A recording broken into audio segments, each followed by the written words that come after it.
नमस्कार, private four में आपका स्वागत है। मैं हूं आपके साथ हिमांशु दीक्षित और आज आपको दिखाएंगे अगस्त का आसमानी आफत कहीं तबाही ना ला दे। शहर शहर सैलाबी आफत की अनदेखी कहानी। बांग्लादेश में अत्याचार मच गया, ग्लोबल हाहाकार। न्यूयॉर्क टू फिनलैंड जबरदस्त विरोध प्रदर्शन। इस विरोध की एक तस्वीर आपको दिखाएंगे अपडेट के साथ। और कश्मीर में फिर से एनकाउंटर, आतंकियों का अंत तय है। कहां पर की गई है आतंकियों की घेराबंदी और कहां जारी है सर्च ऑपरेशन, पूरी खबर विस्तार से आपको दिखाएंगे। बड़ी खबर को बता दें, बड़ी खबर बुलेटिन में देश दुनिया की तमाम बड़ी खबरों के साथ। बड़ी खबर पंजाब के होशियारपुर से आ रही है, जहां से बेहद हैरान कर देने वाला मामला सामने आया। होशियारपुर में कार सवार 10 लोग बह गए। तेज सैलाब में इनोवा कार बह गई। कार सवार 11 में से एक शख्स को बचाया जा सका, बाकी किसी को बचाया नहीं जा सका। अचानक बहा ले गई है। कार सवार सभी लोग एक ही परिवार के थे। हिमाचल के मेहतपुर गांव से नवा शहर जा रहे थे सभी लोग। गाड़ी की हालात देखिए आप। नदी की तेज धारा अचानक बहा ले गई अपने साथ में कार। 11 लोग सवार थे, सिर्फ एक को बचा पाए। इसीलिए कहते हैं कि पानी का इतना तेज बहाव, तो वहां पर रिस्क नहीं लेना चाहिए, खिलवाड़ नहीं करना चाहिए। देखिए सैलाब में कैसे बह गई ये गाड़ी। 10 लोग लापता हैं, सिर्फ एक की जान बची, बाकी कहां है कोई जानकारी अभी तक नहीं। बारिश की कर लेते हैं, बाढ़ और लाचारी की कर लेते हैं। हरियाणा के गुरुग्राम में तेज बारिश से हालात बिगड़ गए। कई जगहों पर जोरदार जल जमाव हो गया। जल जमाव से गुरुग्राम की जो ट्रैफिक व्यवस्था थी वो चरमरा गई। वैसे तो आमतौर पर जब भी बारिश होती है गुरुग्राम की ट्रैफिक व्यवस्था चरमरा जाती है। सड़कों पर 1 फीट से ज्यादा पानी भर गया है। फंसी हुई कारों को धक्का लगाते लोग नजर आ रहे हैं। ये बस की हालत देखिए, बड़ी बड़ी बसों की हाल है, पहिए तक डूब रहे हैं। तो बाइक वालों की क्या हालत होगी तो वो देख लीजिए। मुसीबत बन गई है बारिश, जबरदस्त जल भराव है। कार को धक्का लगा के लोग बाग ले जा रहे हैं। गुरुग्राम में पहली बार नहीं है कि जरा सी बारिश के बाद जो गुरुग्राम है जलमग्न हो जाए। आप मेरे पीछे ये नजारा देख सकते हैं कि किस तरह से जो है घुटनों से ऊपर जो है यहाँ पर जो है पानी भर चुका है और किस तरह के हालात है। ये NH8 हाईवे के साथ लगता जो सेक्टर 32 का रोड है और किस तरह के यहाँ हालात आपको मैं एक बार दिखा दूं कि अपने साथी से बोलूं कि मेरी तस्वीरें जरूर दिखाई कि किस तरह के पीछे तक जाम लग गया है। अभी थोड़ी देर पहले यहाँ पर एम्बुलेंस भी जो है वो फंसी हुई थी। और पूरा का पूरा गुरुग्राम की अगर बात की जाए तो जो निचले इलाके हैं उनमें अधिकतर जो निचले इलाके हैं वहां सभी जगह जो है पानी की जो स्तर है वो काफी बढ़ गया है, जिस वजह से कई जो नाले हैं वो उबाल दे रहे हैं। पानी जो है वो अपर लेवल पे जा चुका है, जिसके हालात जो है गुरुग्राम को देखते हुए भी बनते नजर आ रहे हैं। आपको बता दूं कि गुरुग्राम के कई सारे ऐसे इलाके हैं जिनमें जल भराव जो है लगातार बढ़ता जा रहा है और कई सारे अंडरपास ऐसे हैं जिनको बंद कर दिया गया है। हरियाणा से पंजाब चलिए, देखिए जालंधर में बाढ़ बारिश से क्या हालात हो गए हैं। नालों में तब्दील हो गई हैं जालंधर की सड़कें। जलभराव के कारण कई वाहन क्षतिग्रस्त हो चुके हैं। ये तस्वीरें आप देख लीजिए। ये जालंधर की सड़कें हैं। बाढ़ बारिश इतनी कि बाइक वाले तो देखिए बेचारे डूब ही गए और यहां पर गाड़ियों में धक्का लगाना पड़ रहा है क्योंकि गाड़ियां बंद हो जाती हैं, पानी चला जाता है अंदर। बीच सड़क पर इस तरह के हालात हो गए हैं कि गाड़ियों को धक्का लगाना पड़ रहा है। ये देखिए इतना तेज बहाव कि लग रहा है कि कोई तेज धार वाली नदी बह रही हो। गलियों से इतना तेज बहाव। उत्तराखंड के चमोली में एक खतरनाक भूस्खलन की तस्वीर सामने आई है, वो हम आपको दिखाएंगे। बद्रीनाथ नेशनल हाईवे पर भरभरा कर पहाड़ गिर गया। ये देखिए, ये वो तस्वीर, अचानक से पहाड़ का एक हिस्सा गिर जाता है। हाईवे बाधित हो गया। लैंडस्लाइड का लाइव वीडियो सामने आया है और ये वो तस्वीरें आपको दिखा रहे हैं। आमतौर पर जब जोरदार बारिश होती है और उसके बाद अगले दिन धूप निकलती है तो फिर ऐसे ही पहाड़ चटकते हैं और फिर भरभरा कर गिर जाते हैं। अब ये पहाड़ का हिस्सा गिरा तो हाईवे, नेशनल हाईवे जो बद्रीनाथ की तरफ जाता है, जोशीमठ वाला, ये पूरा ब्लॉक हो गया है। अब इसको हटाने के लिए कोशिश की जा रही है। अब आपको राजस्थान से आई तस्वीर दिखाते हैं। राजस्थान के सवाई माधोपुर में भारी बारिश हुई। लगातार बारिश से सवाई माधोपुर में हालात बिगड़ गए। 24 घंटे में रिकॉर्ड 44.82 मिलीमीटर बारिश दर्ज की गई और भारी बारिश के बाद झरने उफान पर हैं। पिकनिक स्पॉट पर नहीं जाने की सलाह दी जा रही है, लेकिन लोग मानते कहां हैं। ये देखिए ये पिकनिक स्पॉट कितना खतरनाक हो गया। देखने को मिला महादेव की नगरी में। ये राजस्थान का सवाई माधोपुर, भारी बारिश से झरने उफान पर है। हालांकि देखिए जब नॉर्मल बारिश होती है तो ये बहुत सुंदर होता है, लेकिन अभी झरने का बहाव देखिए, बड़े से बड़े पत्थर को चकनाचूर कर दे, इतना तेज बहाव यहाँ पर है कि अगर कोई खड़ा हो जाए तो वो तो ना जाने कहां दूर जाकर फेंकेगा। नजारा देखने को मिला। पिकनिक स्पॉट पर सावधानी बरतने के लिए कहा गया है। नदी नाले ये सब उफान पर आ गए हैं। सैलाब इसलिए कहा जा रहा है क्योंकि मटमैला पानी हर जगह दिखाई दे रहा है। कई जगह लोग फंसे हुए हैं।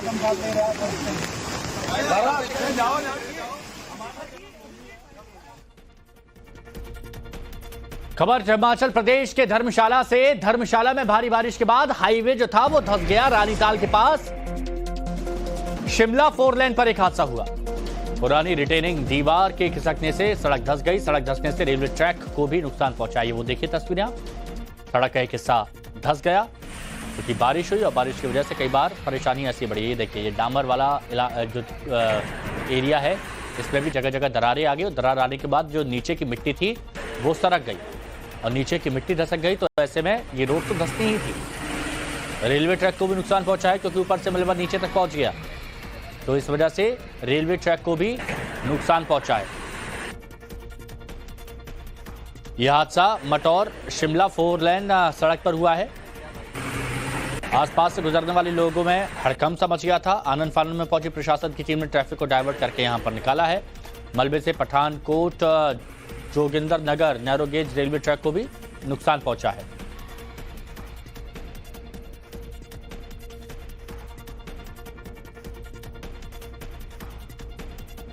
अगली जो खबर आपको बता रहे हैं सिरमौर से बता रहे हैं। सिरमौर में लगातार हो रही बारिश से हालात बिगड़ गए हैं। भारी बारिश के बाद जगह जगह जल भराव हो रहा है। सड़कें जलमग्न होने से यातायात ठप हो गया। खतरे के निशान के पार नदियां बह रही है। रौद्र रूप देखा जा रहा है। रौद्र रूप किसे कहते हैं या बखूबी समझते हो, तो गुस्से में तस्वीरें देखिए और महसूस कीजिए इस रौद्र रूप को।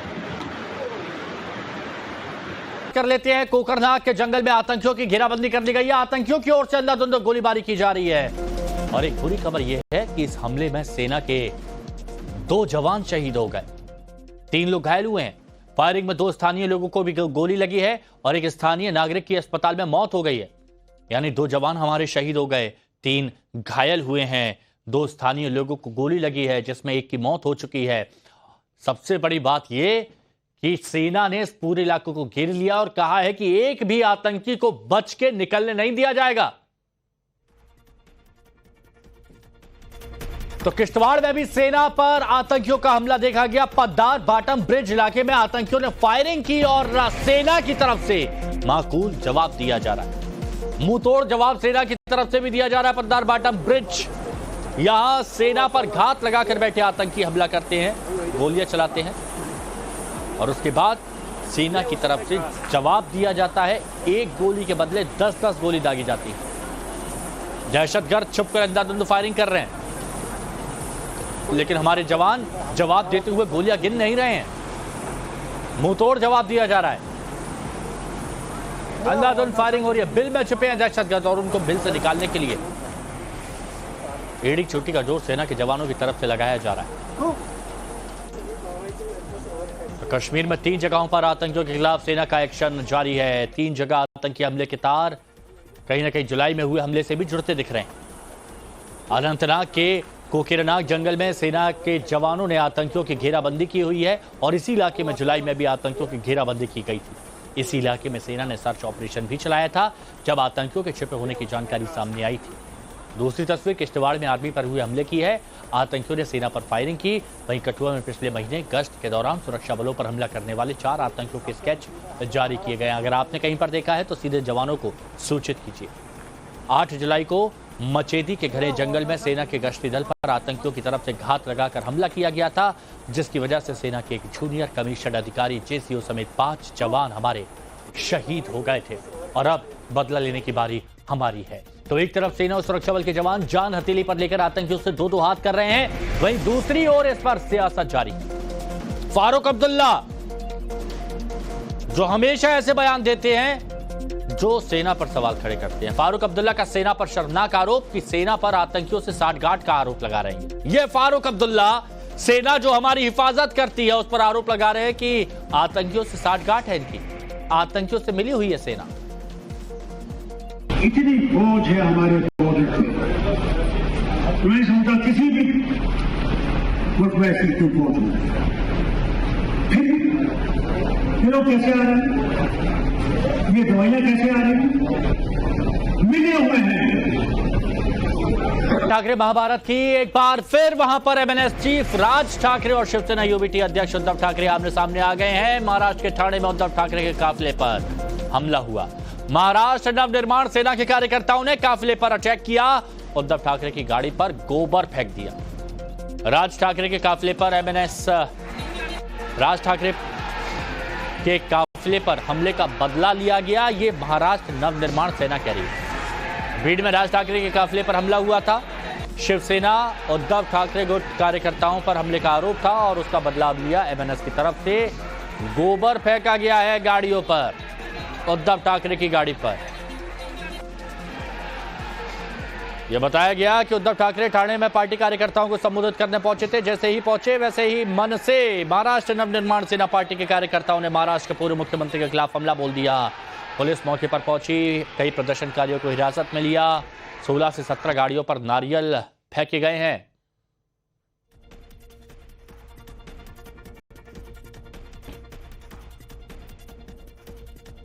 तो भीड़ की तस्वीर देखिए और दूसरी तरफ ठाणे की तस्वीर देखिए। भीड़ में क्या हुआ था, सुपारी फेंकी गई थी। और यहां पर किस पर सुपारी फेंकी गई थी, महाराष्ट्र नवनिर्माण सेना। ठाकरे यहां पर भी थे, लेकिन यहां दूसरी तरफ से राज ठाकरे के काफिले पर अटैक हुआ। दूसरी तरफ उद्धव ठाकरे के काफिले पर गोबर।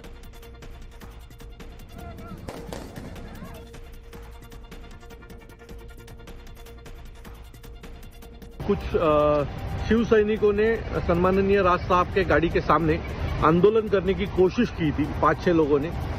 उसका आज थाना में महाराष्ट्र नवनिर्माण सेना के हमारे जो महाराष्ट्र सैनिक हैं उन्होंने करारा जवाब दिया है। आज उद्धव ठाकरे के ताफा के लगभग 16-17 गाड़ियां आज फोड़ी गई है। उनके गाड़ी के ऊपर गोबर फेंका गया है, उनके ऊपर चूड़ियां फेंकी गई है, टोमेटो फेंके गए उद्धव ठाकरे जी के ऊपर। और मुझे लगता है कि आज जो कुछ थाना में हुआ वो तो सब चैनल पे लाइव ही चालू था। तो मुझे लगता है कि मैं महाराष्ट्र सैनिक सम्माननीय राज साहब के अगर के ऊपर कोई जाने की कोशिश करेगा तो उन सबका करारा जवाब देगा, और वही हम लोगों ने आज किया। तो उद्धव ठाकरे के काफिले पर हमले से जुड़ी बड़ी खबर आ रही है। राज ठाकरे ने एमएनएस कार्यकर्ताओं से बात की है। वीडियो कॉल पर महिला कार्यकर्ताओं से बात की गई और राज ठाकरे ने कार्यकर्ताओं की हौसला अफजाई की, हौसला बढ़ाया है, शाबाशी देते हुए उनका अभिनंदन किया है। ये सूत्रों के हवाले से खबर है। ये देखिए महिला कार्यकर्ता यहां पर है, खुश हैं। सामने मोबाइल पर कौन है, राज ठाकरे शाबाशी दे रहे हैं।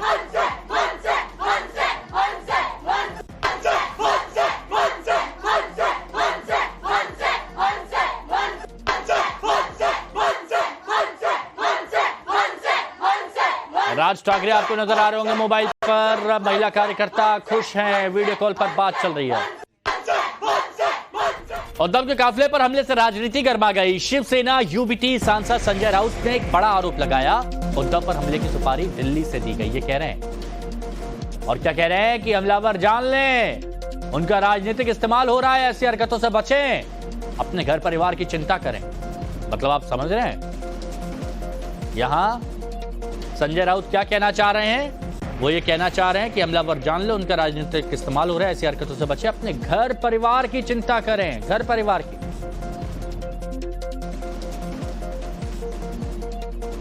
वो भी रात के अंधेरे का फायदा लेकर छुपकर कोई किसी ने फेंका होगा। ये कोई हमला बिमला नहीं, हिम्मत नहीं है, जान बचाकर भाग गए। अगर सामने आते तो कुछ गलत हो जाता, तो मैं उनको हाथ जोड़कर नम्र विनती करता हूँ, आप ऐसा मत करिए। आपके घर में बच्चे हैं, बेटे हैं, माँ बाप है, बीवी है, उनकी चिंता करिए। हमें चिंता है। फिर इस प्रकार से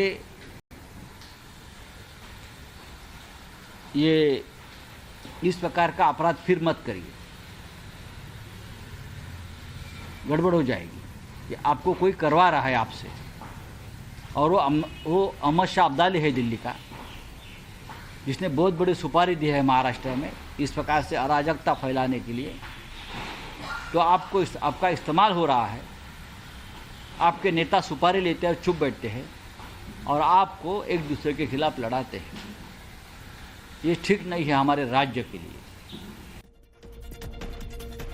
तो प्यार से धमकी कैसे दी जाती है, यहां पर संजय राउत से सीख लीजिए। बोल रहे हैं गड़बड़ी हो जाएगी। अगली खबर केदारनाथ धाम से। केदारनाथ धाम में सेना का रेस्क्यू ऑपरेशन खत्म हो गया है। एयरफोर्स आखिरी 70 लोगों को रेस्क्यू कर चुका है। ऑपरेशन खत्म करके दिल्ली एयरफोर्स के जवान आ गए हैं। ये देखिए, बाकी बचे 70 लोगों को भी एयरलिफ्ट कर लिया गया है। ये देखिए कैसे कुछ साधुओं को एयरलिफ्ट किया गया जो बेचारे चल नहीं पा रहे थे। 70 लोगों की यहाँ जान बचाई गई है। जो आखिरी 70 लोग जो फंसे हुए थे केदार धाम में, उनको भी रेस्क्यू कर लिया गया, उनको भी एयरलिफ्ट कर लिया गया। लैंडस्लाइड, बारिश की वजह से मौसम बिगड़ा। मौसम बिगड़ने से नदियां उफान पर आ गईं, रास्ते टूट गए, पहाड़ दरक गए, लोग फंस गए थे, लेकिन अब उनको बचा लिया गया। खबर हरियाणा से है। हरियाणा के अंबाला में भारी बारिश हुई और बारिश से हाहाकार मच गया। मूसलाधार बारिश से जगह जगह पर जलभराव हो गया। गहरे जलभराव से गुजरने को लोग बाग मजबूर हो गए। तस्वीरें देखिए, समझ जाएंगे हम क्यों कह रहे हैं कि लोग बाग मजबूर हो गए। और कोई ऑप्शन नहीं है। ये सड़क देखिए कितनी चौड़ी सड़क है। गाड़ियों के पहिए पूरी तरह से डूब चुके हैं। पूरे हफ्ते भारी बारिश और तूफान का अलर्ट है। तो हरियाणा के अंबाला में भी जोरदार बारिश हो रही है। न जाने एनसीआर से क्या दिक्कत। तो वही खबर पटना से। पटना में भी तेज बारिश हुई और जल जमाव के बाद दरियापुर इलाके में कई फीट गहरा पानी भर गया। जलभराव की वजह से बाजार भी बंद हो गए। पूरे हफ्ते भारी बारिश और तूफान का अलर्ट यहां पर भी जारी किया गया। यहां पर भी देखिए घरों में कितना पानी भर चुका है। अब बताइए, दादी अम्मा परेशान हो गई हैं, लाठी लेकर खड़ी हुई हैं। ये दुकानें सारी बंद है क्योंकि दुकानें खोलेंगे, अंदर की दुकानों में पानी वैसे ही भर चुका है। घुटने तक पानी यहाँ पर आ चुका है। घरों में देखिए आधे आधे गेट डूब गए हैं। घरों में पानी घुस गया है और फर्नीचर भी बर्बाद हो चुका। आक्रोश बढ़ रहा है। मंदिरों में तोड़फोड़ को लेकर संतों में भी अब गुस्सा है, वो बढ़ रहा है। पश्चिम बंगाल के राज्यपाल से मिलने पहुंचे हैं संत। बांग्लादेश में हिंदुओं पर हमले के मुद्दे पर पश्चिम बंगाल के बहुत से साधु संत राज्यपाल से मिलने पहुंचे। ज्ञापन भी सौंपा उन्हें। अब हर तरफ आवाज उठाई जा रही है कि हिंदुओं को जो प्रताड़ित किया जा रहा है, उनका उत्पीड़न किया जा रहा है, उस पर तुरंत रोक लगनी चाहिए। अंतरिम सरकार को भी इस पर ध्यान देना चाहिए। बांग्लादेश में जो बनाई गई है। ढाका में भी प्रदर्शन हो रहा है। बांग्लादेश हिंसा पर पवन खेड़ा का एक चौंकाने वाला बयान आया, जो कहा जा सकता है कि सिर्फ और सिर्फ सियासी बयान है। जो भारत को हिंदू राष्ट्र बनाने के लिए लड़ रहे हैं, वो सेक्युलर बांग्लादेश चाहते हैं। हे राम, ये कौन कह रहा है?